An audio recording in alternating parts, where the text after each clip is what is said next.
বাড়িতে এসেই দ্রোণের সামনেই ঠাম্মির কুকিরটি ফাঁস করছে চিনি।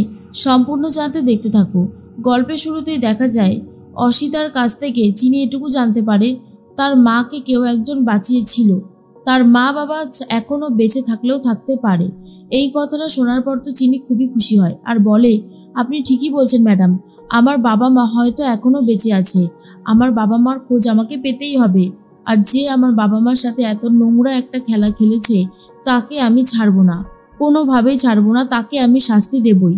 অসিতা বলে, আমি জানি না প্রতিশোধ বদলা এগুলো তুমি নিতে পারবে কিনা, তবে আমি এটা চাই তুমি তোমার বাবা মাকে যেন ফিরে পাও। চিন্ময়ী, আমি তোমাকে প্রথম দিন দেখেই বুঝেছিলাম তুমি আমার অনেক আপন কেউ। সবটা তোমাকে বললাম, এবার তুমি ঠিক করো কি করবে। চিনি বলে, আমি ঠিক খুঁজে বার করব। আমার বাবা মা যদি এই পৃথিবীতে থেকে থাকে, বাবা মাকে আমি খুঁজে বার করবই ম্যাডাম, কেউ আমাকে আটকাতে পারবে না। এরপরেই অসিতা সোমকে ডাকতে চলে আসে সবাই। অসিতা সোম বলে, চিনি এবার আমাকে বেরোতে হবে, চলো তুমি কোথায় যাবে আমি তোমাকে ছেড়ে দিয়ে আসছি। এরপরেই চিনি বলে, আমাকে বাস স্ট্যান্ড পর্যন্ত নামিয়ে দিলেই হবে, বাকি রাস্তাটা আমি বাসে করেই চলে যেতে পারবো। অসিতা সোম বলে, বেশ বেশ, তুমি যেমনটা বলছো তেমনটাই হবে। এর মধ্যেই ঠাম্মি অপেক্ষা করতে থাকে কখন চিনির এই খবরটা পাবে। তার মধ্যেই চলে এসেছে অপালা। অপালাকে দেখার পর ঠাম্মি বলে, এই তো অপালা, চিনি কোথায়? চিনি আসেনি?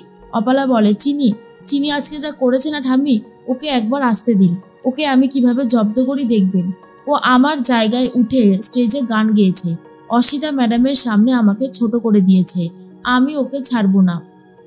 ঠাম্মি বলে, তুমি তো মিথ্যে কথা বলেছিলে, সেই জন্যই তুমি আজকে শাস্তি পেয়েছো। দেখো, আমি এসব জানতে চাই না, আমি জানতে চাই চিনি কি আসছে, অসিতার বাড়ি থেকে বেরিয়েছে চিনি। তখনই অপালা বলে, সেটা তো আমি বলতে পারবো না, আমি তো এখানে চলে এলাম। এর মধ্যে দ্রোণ এসে বলে, আচ্ছা ঠাম্মি, বলছি সব ঠিক আছে তো? ঠাম্মি তখন বলে, ঠিক থাকবে না কেন? আর অপালা, আমি যে তোমার ফোনে তখন বলে দিলাম। অপালা বলে, ফোনে বলেছেন মানে কি বলেছেন? ঠাম্মি তখন বলে, কেন, তুমি তো ফোনটা ধরেছিলে। দ্রোণ তখন বলে, না ঠাম্মি, অপালা ফোন ধরতে পারেনি, ফোনটা ধরেছিলাম আমি। কথাটা শোনার পরেই ঠাম্মি ভয় পেয়ে যায় আর মনে মনে ভাবে, সর্বনাশ, তাহলে কি দাদুভাই সব সত্যি জেনে গেছে? না না, সব সত্যি কিছুতেই জানতে পারে না দাদুভাই। দ্রোণ তখন বলে, আচ্ছা ঠাম্মি, তুমি আমাকে একটা কথা বলো তো, চিনির সাথে তোমার এত শত্রুতা কেন? কি করেছে চিনি যার জন্য তুমি ওর সাথে এতটা শত্রুতা করছো? আর ওর মায়ের ব্যাপারেই বা ও সত্যিটা জানতে পারুক, সেটা তুমি চাও না কেন? কি হলো, সত্যিটা বলো। আর তখনই ঠাম্মি বলে, দাদুভাই তুমি আমাকে ভুল বুঝছো, আমি এমন কিছু বলতে চাইনি।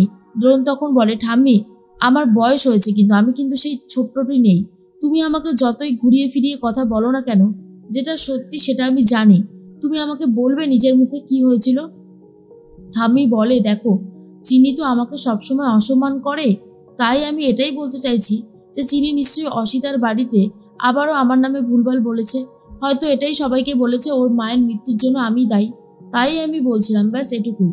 এরপর দ্রোণ বলে, না ঠাম্মি, তুমি মিথ্যে কথা বলছো, তুমি যে মিথ্যে বলছো সেটা তোমার চোখ মুখ দেখেই বোঝা যাচ্ছে। ঠাম্মি মনে মনে বলে, আজকাল দ্রোণটা এত বেশি পরিমাণে জোর করে, সে আর বলার কথা না, এতবার বলছি তবুও কথাটা কানে যাচ্ছে না, বিরক্তিকর। এর মধ্যেই চিনি চলে এসেছে বাস স্ট্যান্ডে। অন্যদিকে গুন্ডাগুলো বসে আছে ওত পেতে কখন চিনি আসবে। তখনই ম্যাডাম বলে যে, ঠিক আছে আমি তাহলে আসি।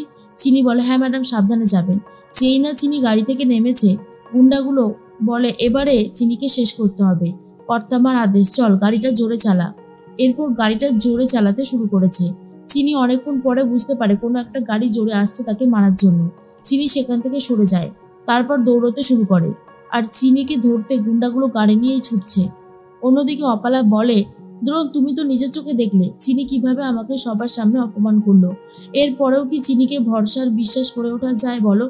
তখনই দ্রোণ বলে, আপনিও তো কম কিছু করেননি, হসপিটালে যে আপনি গানটা গাননি সেটা তো অপালা ম্যাডাম আপনার বোঝা উচিত ছিল, আপনি কেন চিনির জায়গাটা নিতে চেয়েছেন? মনে মনে অপালা ভাবে, উফ, দ্রোণটাকেও যে ঠিকঠাকভাবে বোঝাবো নিজের মতন করে, সেটাও হয় না। দ্রোণ আগে থেকেই সবকিছু বুঝে যায়। এদিকে চিনি ভয় পেয়ে গেছে, কি করবে কিছুই বুঝতে পারছে না। কাছেই একটা মন্দির ছিল, সেখানে চলে গেছে চিনি। আর তার মধ্যেই গুন্ডাগুলো বলে, এই কোথায় গেল, খুঁজেই তো পাচ্ছি না। আর তখন ঠাম্মিকে ফোন করছিল গুন্ডাগুলো আর বলে, এদিকে একটা ঝামেলা হয়ে গেছে কর্তামা, এই চিনি বলে মেয়েটা না একটা মন্দিরে ঢুকে গেছে নিজেকে বাঁচাতে। আমরা যে কি করব বুঝতে পারছি না। ঠাম্মি তখন বলে, আমি জানি না, আমি পরে কথা বলছি। আসলে সামনে দ্রোণ ছিল তাই কথা বলতে পারছিল না। দ্রোণ তখন বলে, অনেকটা রাত হয়ে গেছে, চিনি এখনো ফিরছে না।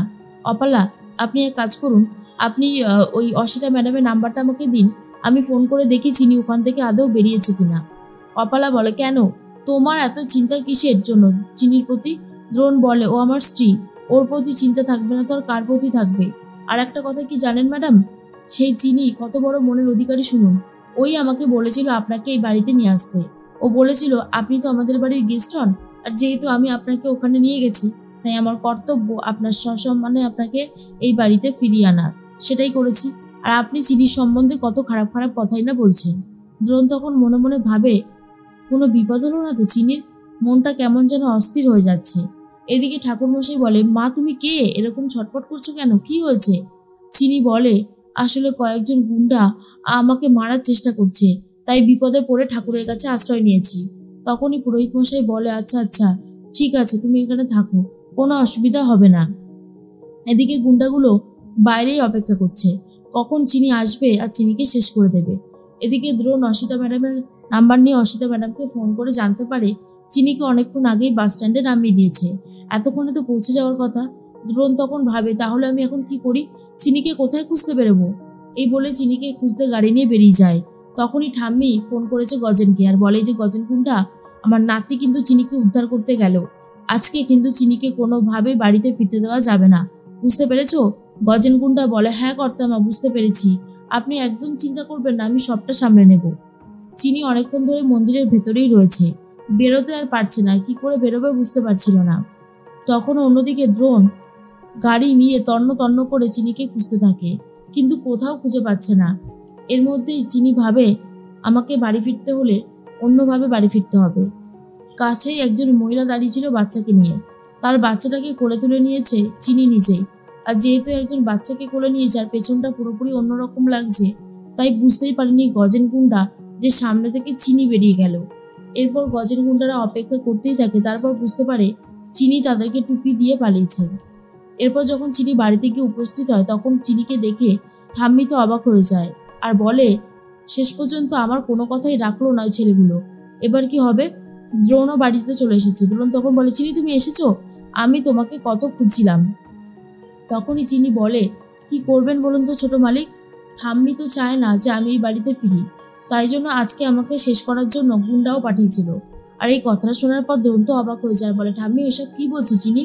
তখনও ঠাম্মি অস্বীকার করে, কিন্তু চিনি তখন বলে, না আমার কাছে প্রমাণ নেই হয়তো, কিন্তু এটাই সত্যি, ঠাম্মি আমাকে মারতে চেয়েছিল।